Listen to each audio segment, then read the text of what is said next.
ಹೇಗೆ ನಡೀತಾ ಇದೆ ಕ್ಷೇತ್ರದ ಅಭಿವೃದ್ಧಿ?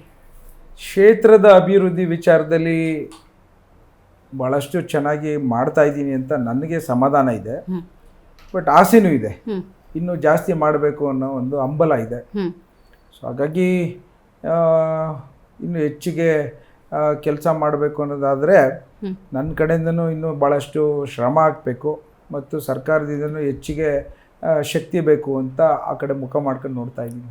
ಓಕೆ, ಯೂಶಲಿ 2 ವರ್ಷದ ಅವಧಿ ಅಂತ ನಾವು ತಗೊಂಡಾಗ ಸಹಜವಾಗಿ ಒಂದು ನೀವು ಹೋಮ್ವರ್ಕು ಮಾಡಿರ್ತೀರಿ, ಒಂದು ಪ್ಲ್ಯಾನ್ ಸೆಟ್ ಮಾಡ್ಕೊಂಡಿರ್ತೀರಿ. ಈ 2 ವರ್ಷದ ಅವಧಿಯಲ್ಲಿ ನೀವು ಅಂದ್ಕೊಂಡಿದ್ದೆಲ್ಲವೂ ಆಗಿದೆಯಾ? ಎಲ್ಲವೂ ಆಗಿಲ್ಲ, ಆದರೆ ಈಗ ನೋಡಿ ನನಗೆ ಹೆಚ್ಚಿನದಾಗಿ ನನಗೆ ನಮ್ಮ ರೈತರುಗಳು ಕೇಳ್ತಿದ್ದಂಥದ್ದು ಒಂದು ನೀರು, ಒಂದು ರಸ್ತೆಗಳೆಲ್ಲ ಮಾಡಿಬಿಟ್ಟಿದ್ದೀನಿ. ನೀರಿನ ವಿಚಾರದಲ್ಲಿ ನನಗೆ ಹೇಮಾವತಿದೊಂದು ದೊಡ್ಡ ಜವಾಬ್ದಾರಿ ಇದೆ. ಸುಮಾರು 25 ವರ್ಷದಿಂದ ಎಲ್ಲೋ ಒಂದು ಕಡೆ ಕುಣಿಗಲ್ ತಾಲೂಕು ಹೇಮಾವತಿ ನದಿ ನೀರಿನ ಮೇಲೆ ಅದೇ ಜೀವನಾಡಿ. ಅದನ್ನು ನಂಬ್ಕೊಂಡಿದ್ದಂಥ ಸಂದರ್ಭ ನಾವು ಬಾಲದ ತುದಿಲಿದ್ದೀವಿ. ಸೊ ಹಾಗಾಗಿ ಆ ನೀರನ್ನ ನಾವು ಪಡೀಲಿಕ್ಕೆ ಕಾಮಗಾರಿ 1,000 ಕೋಟಿ ರೂಪಾಯಿನೂ ಸರ್ಕಾರದಿಂದ ಕೊಟ್ಟಿದ್ದಾರೆ. ಆದರೆ ನಮಗೆ ಕಾಮಗಾರಿ ಶುರು ಆಗಿದೆ ಆ ಸಂದರ್ಭದಲ್ಲಿ BJPಯವರು JDS ಅವರು ಒಂದು ಸ್ವಲ್ಪ ತೊಡಕು ಮಾಡ್ತಾ ಇದ್ದಾರೆ. ಅದೊಂದು ನೋವಿದೆ. ಬಟ್ ಅದನ್ನು ನಿವಾರಣೆ ಮಾಡೋಂಥ ಜವಾಬ್ದಾರಿನ ನಾನು ತೆಗೆದುಕೊಂಡಿದ್ದೇನೆ. ನನ್ನ ಜೊತೆ ಶಕ್ತಿಯುತವಾಗಿ DK ಸುರೇಶ್ ಸಾಹೇಬರು ಹೆಚ್ಚಿಗೆ ಜವಾಬ್ದಾರಿ ತೆಗೆದುಕೊಂಡಿದ್ದಾರೆ. ಇದ್ರ ಜೊತೆ ನಮ್ಮ ಸರ್ಕಾರ ನನ್ನ ಹಿಂದೆ ನಿಂತಿದೆ. ಸೊ ಹಾಗಾಗಿ ನಮ್ಮ ಜಿಲ್ಲಾ ಉಸ್ತುವಾರಿ ಮಂತ್ರಿಗಳು ಪರಮೇಶ್ವರ್ ಸಾಹೇಬರು ಮತ್ತು ನಮ್ಮ ಜಲಸಂಪನ್ಮೂಲ ಮಂತ್ರಿಗಳು DK ಶಿವಕುಮಾರ್ ಸಾಹೇಬರು ಎಲ್ಲರೂ ಇದನ್ನೇನ ಸರಿಪಡಿಸಲಿಕ್ಕೆ ಎಲ್ಲ ರೀತಿಯಲ್ಲೂ ನಾವು ಕ್ರಮವಾಗಿ ಮಾಡಿಕೊಡ್ತೇವೆ ಅನ್ನೋ ಒಂದು ಭರವಸೆಯಲ್ಲಿ ಹೋಗ್ತಾ ಇದ್ದೀವಿ. ಹೇಮಾವತಿ ನೀರನ್ನು ಉಳಿಸ್ಕೊಳ್ಳುವಂಥ ನಿಟ್ಟಿನಲ್ಲಿ ಏನಾದರೂ ಡೆಡ್ಲೈನ್ ಈ 1-3 ತಿಂಗಳಲ್ಲಿ ಆಗೋಗ್ಬಿಡುತ್ತೆ ಆ ಥರ ಹೇಳೋದ್ಕಿಂತ ನಾನು ಈ ಥರ ಹೇಳಬಲ್ಲೆ. ಅದು 2 ವರ್ಷ ಬೇಕು ಕಾಮಗಾರಿ, 1,000 ಕೋಟಿ ರೂಪಾಯಿ, 34 ಕಿಲೋಮೀಟ್ರ್ ಪೈಪ್ಲೈನ್ ಹಾಕಬೇಕು, 2-3 ವರ್ಷ ಬೇಕಾಗತ್ತೆ. ಅದು ಗುಬ್ಬಿಯಿಂದ ಬಂದು ನಮ್ಮ ನಾರ್ನಹಳ್ಳಿ ಅಂತ ಗುಬ್ಬಿ ಬಾರ್ಡ್ರಲ್ಲಿ ಬಂದು ಇಳಿಯುತ್ತೆ. ಸೊ ಹಾಗಾಗಿ ಅದು ನೀವು ರೋಡ್ ಅಕ್ವಿಷನ್ಸು ಡಿಗ್ ಮಾಡಬೇಕು, ಪೈಪ್ಲೈನ್ ಎನ್ಫೋರ್ಸ್ ಮಾಡಬೇಕು.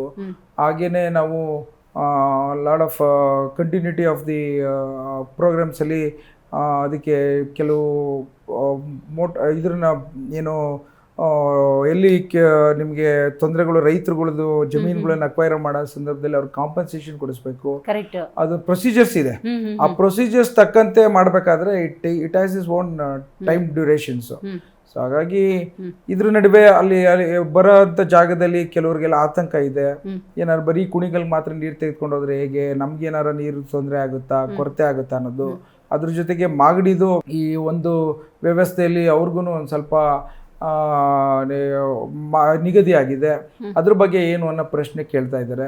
ತುಮಕೂರು ಜಿಲ್ಲೆಯವರು ನಮ್ಮ ಜಿಲ್ಲೆ ಬಿಟ್ಟು ಹೋಗ್ಬಾರ್ದು ಅಂತ ಒಂದ್ ಕಡೆ ಹೇಳ್ತಾರೆ, ಒಂದ್ ಕಡೆ ಲಿಂಕ್ ಕೆನಾಲ್ ಮಾಡ್ಕೊಡುದು ಅಂತ ಅಂತಾರೆ, ಇನ್ನೊಂದ್ ಕಡೆ ಏನು ತುಮಕೂರು ಬ್ರಾಂಚ್ ಕೆನಾಲ್ ಇದೆ ಅದ್ರ ಮೂಲಕನೇ ಹೋಗ್ಬೇಕು ಅಂತಾರೆ.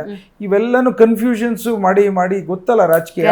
ನಿಮ್ಗೆ ಒಂದು ಯಾವ್ದಾರು ಒಳ್ಳೆ ಕೆಲಸ ಮಾಡೋಕ್ಕೋದ್ರೆ 100 ತರ ಪ್ರಶ್ನಾವಳಿಗಳನ್ನು ಎದ್ದೇಳಿಸ್ತಾರೆ. ಅದನ್ನೆಲ್ಲ ನಿಭಾಯಿಸುವಂತ ಒಂದು ದಿಟ್ಟತನ ಬೇಕು. ಅದನ್ನ ನನಗೆ ಇವಾಗ ಆ ತರ ನನಗೆ ಒಂದು ಅನುಭವ ಆಗ್ತಿದೆ.